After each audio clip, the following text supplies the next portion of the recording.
sa himpilan ng DWALFM, Radyo Totoo, CMN Batangas.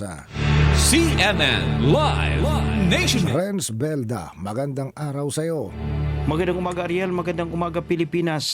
Sumailalim ang 100 partner beneficiaries mula sa bayan ng Taysan sa 3 araw na capacity building ng proyektong Lawa at Binhi. Tinalakay dito ang Disaster Risk Resiliency o DRR, Climate Change Adaptation and Mitigation, wastong pagsasaka at solid waste management upang mapataas ang kaalaman ng komunidad. Bahagi rin na aktibidad ng orientation sa proyekto at mga kaugnay na requirements sa panguna ng DSWD Field Office 4A.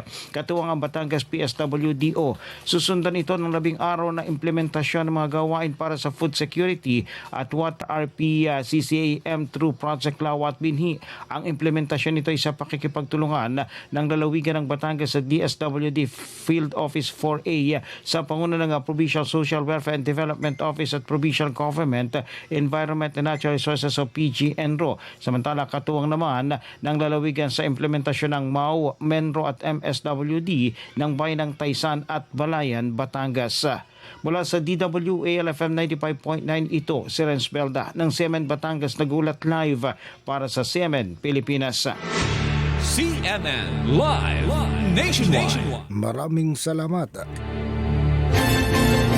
Renz Belda mula po sa himpilan ng DWALFM, Radyo Totoo, CMN Batangas.